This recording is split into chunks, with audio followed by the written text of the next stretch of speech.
Buenas tardes, mi nombre es José María García de Miguel y voy a hablarles del patrimonio mundial en Madrid. Lo primero que tenemos que considerar es qué entendemos por patrimonio. En España el patrimonio mundial se encuentra bien representado. Existen 48 declaraciones y 4 bienes compartidos con otros países. Se trata del tercer país con más declaraciones, siguiendo a China e Italia. Ahí tienen los bienes que son culturales, los bienes que son naturales y mixtos, así como los compartidos. También tenemos 18 declaraciones de patrimonio inmaterial. ¿Pero qué es el patrimonio? Podemos definir que el patrimonio es nuestra memoria colectiva, como colectivo, como comunidad. La pregunta es, ¿qué es el patrimonio y qué valores vamos a conservar? Porque eso nos va a dar los criterios para poderlo saber cómo actuar sobre él, qué son los elementos esenciales que nos hablan de nuestra colectividad, de nuestra memoria como colectivo. Y vamos a ver también cuáles son los retos en su gestión y conservación. Vamos a ver también cuál es el proceso que va a seguir la Declaración de Patrimonio Mundial del Paisaje Cultural de Madrid, y ahí tienen una definición que podríamos adoptar, que el patrimonio histórico lo constituyen todos aquellos elementos que representan testimonios del pasado y que nos hablan de cómo eran los que nos precedieron, explicando por qué somos nosotros como colectivo ahora como somos. Bien lo sabían esto en la guerra de Bosnia los serbios, cuando bombardearon el patrimonio mundial de Sarajevo. Apuntaban justamente a los bienes culturales de Sarajevo para destruir su identidad como bosnios. Pero es que el patrimonio también es una fuente de recursos a través del turismo de calidad.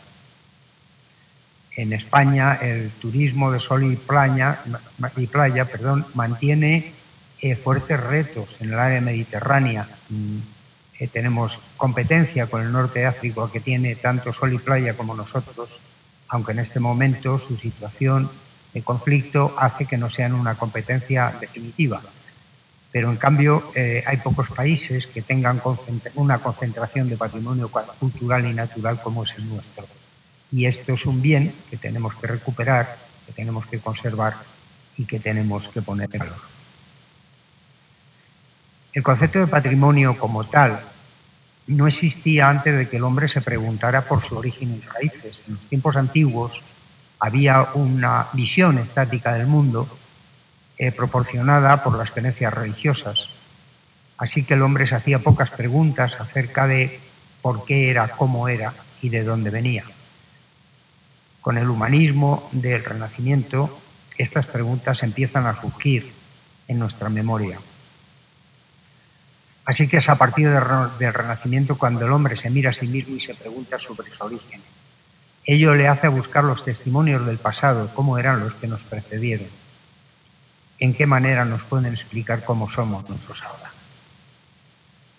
El patrimonio sufre muchas vicisitudes, pero se empieza a entender de una manera global cuando en 1931 se reúnen los técnicos interesados en la conservación del patrimonio en Atenas y lanzan una carta de reconocimiento en el cual consideran que no solamente es valioso el monumento en sí mismo por los valores artísticos que puede contener, sino que como memoria histórica no se puede entender si no es en su entorno natural, que lo contextualiza y le da un sentido y un valor.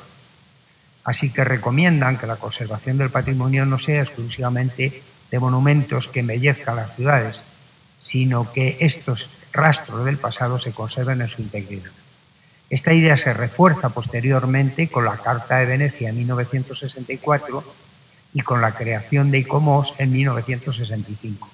Nueva reunión de expertos tras la Primera Guerra Mundial y la Segunda Guerra Mundial, con gran destrucción de patrimonio, en donde la aportación fundamental de estas cartas estas recomendaciones de los expertos es que no solamente son patrimonio aquellos elementos de gran valor artístico, sino obras modestas pero significativas desde el punto de vista histórico, también deben ser consideradas como patrimonio y conservadas. Pensemos, por ejemplo, la arquitectura negra de Madrid, que del norte de la Sierra Pobre de Madrid no tiene un valor artístico en sí misma, pero sí tiene un valor como significado en cuanto a nuestra historia. Pero esta globalidad se cumple cuando con la construcción de la presa Asuán, gran cantidad de elementos del antiguo Egipto van a quedar sumergidos.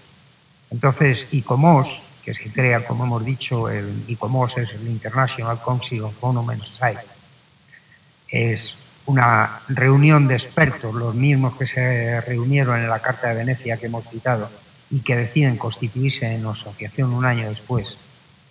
Este ICOMOS, que se preocupa por la conservación del patrimonio mundial, y la UNESCO lanzan una campaña para recuperar todos estos monumentos que iban a ser sumergidos por la construcción de la presa de Asuán.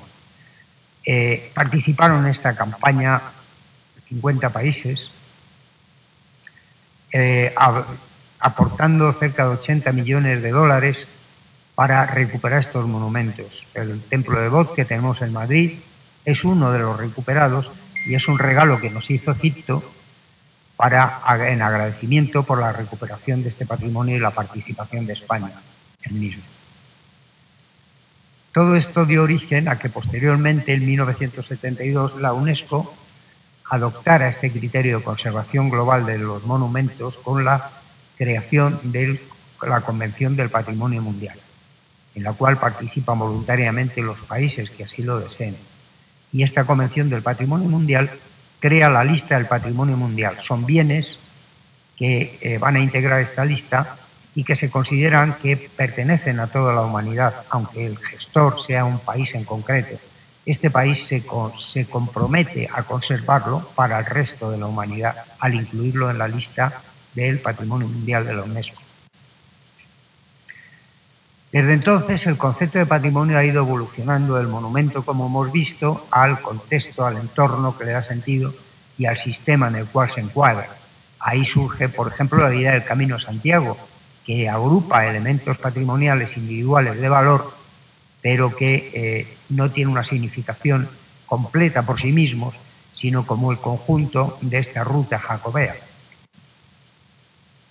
Se pasa también de la consideración de los elementos materiales a los conceptuales, de tal manera que la UNESCO inaugura la lista del patrimonio inmaterial, un patrimonio que no tiene testigos materiales, no tiene rastros materiales, sin embargo, son ritos, costumbres, música, cultura, etcétera, que se conserva en ciertas comunidades y que merecen ser conservados y merecen ser preservados. En definitiva, se va tendiendo más al significado que a la materialidad en sí misma. La materialidad no es más que el testimonio de ese significado. Se valora no solo la contemplación, que hoy día se puede hacer con medios audiovisuales perfectamente, sino la experiencia que proporciona. Y así lo entienden todas aquellas personas que emprenden el Camino de Santiago, cuando los elementos que componen el camino los podían ver perfectamente a través de un ordenador. Pero, sin embargo, lo que valoran es la experiencia del camino, la experiencia de ese patrimonio, de esa ruta. De tal manera que el énfasis se ha ido pasando del objeto a la sociedad que lo ha creado y que tiene que conservarlo. Aquí se plantea un problema, porque muchas veces esas sociedades han dejado de existir. Entonces tenemos un patrimonio fosilizado en el tiempo. El mismo objeto se ha ido ampliando y conceptualizando. Como vemos del monumento aislado, se ha ampliado al entorno que le da significado, como vimos en la Carta de Atenas, a los elementos modestos de significación cultural de la Carta de Venecia. Se incluye el patrimonio arqueológico industrial, que no tiene un valor artístico en sí mismo, y finalmente las categorías nuevas que aparecen es el paisaje cultural, que es la interacción del hombre con el paisaje natural para transformarlo, de tal manera que son elementos integrados tanto de la naturaleza como del hombre. En la candidatura de Madrid es un paisaje cultural. Pues bien, esta extensión del concepto de patrimonio en el espacio adquiere también una dimensión temporal con el concepto de itinerario cultural. Pensemos, por ejemplo, en la Ruta de la Seda, o pensemos en el Camino Real Español a América, que engloba gran cantidad de elementos patrimoniales individuales, pero ligados en un conjunto, en un hecho histórico concreto.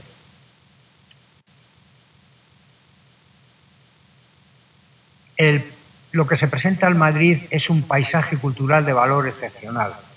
Ejemplariza, o sus valores residen fundamentalmente en la unión de un espacio urbano y la naturaleza. Esta forma de construir y de entender ha sido reproducida en otras ciudades que ya son patrimonio de la humanidad, como puede ser La Habana.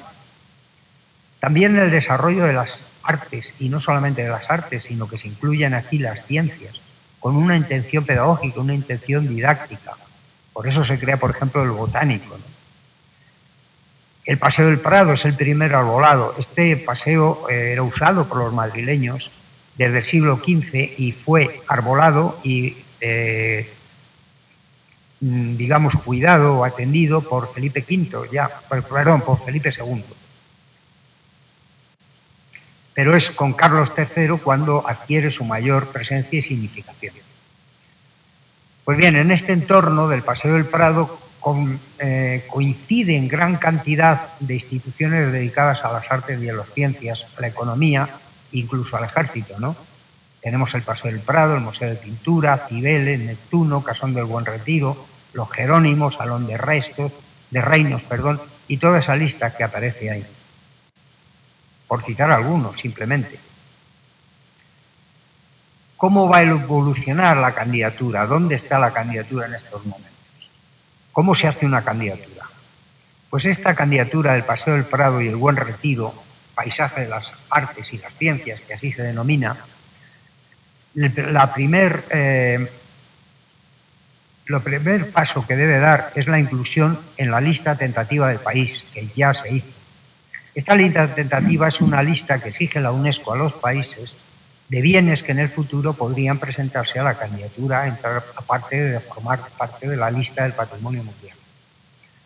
Si no está en esta lista tentativa, la UNESCO no lo va a considerar. Esto se fue incluido en esta lista tentativa del país, esta candidatura, hace unos años, y todos los años se reúne el Consejo Nacional de Patrimonio, formado por el Ministerio de Cultura y las Direcciones Generales de Cultura de las diversas comunidades, para decidir qué va a presentar España a la lista del Patrimonio Mundial, a la UNESCO. La candidatura en la cual que es objeto de estas palabras, se presentó en abril de 2018 ya. ¿Qué hace la UNESCO cuando se le presenta una candidatura? Pues lo remite a ICOMOS. ICOMOS es el órgano especializado de especialistas.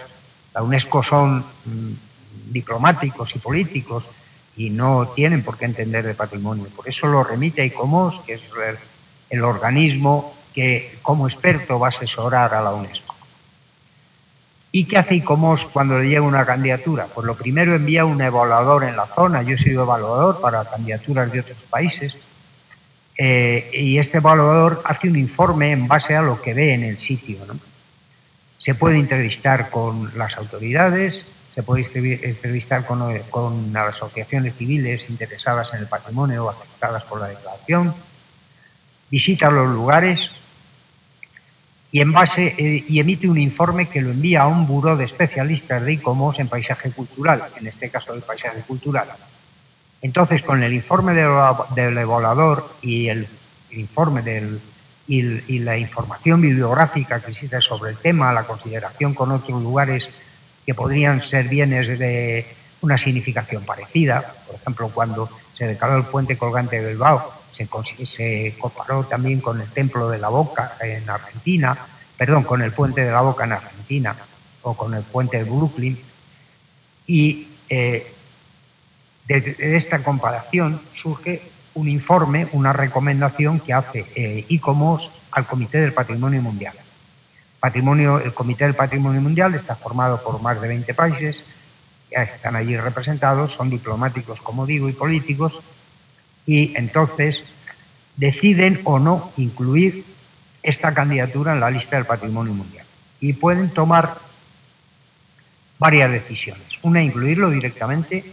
El segundo, no incluirlo sin perjuicio de que la candidatura se pueda volver a presentar en el futuro, si se consideran y se aportan nuevos valores, o poder pedir una ampliación de la información del expediente, que no tiene por qué pasar de nuevo por una misión de evaluación o puede pedir también una reformulación en profundidad de la candidatura. Cuando se hizo la candidatura de Almadén, por ejemplo, se encuadró dentro de lo que era el Camino Real español, como el mercurio se enviaba a América para amalgamar los minerales de plata, sobre todo de México, y esta plata y oro americano pues volvía y era el sustento del Imperio Español, del siglo de oro. Y cuando se presentó esta candidatura se pidió una reformulación de la misma. Entonces, la reformulación fue que Almadén fue considerada como mina de mercurio y se presentó una candidatura conjunta con la mina de mercurio de Idia, en Eslovenia. ¿Cuáles son las dificultades con las que se encuentra España para obtener nuevas declaraciones, no solo estas, sino cualquier otra?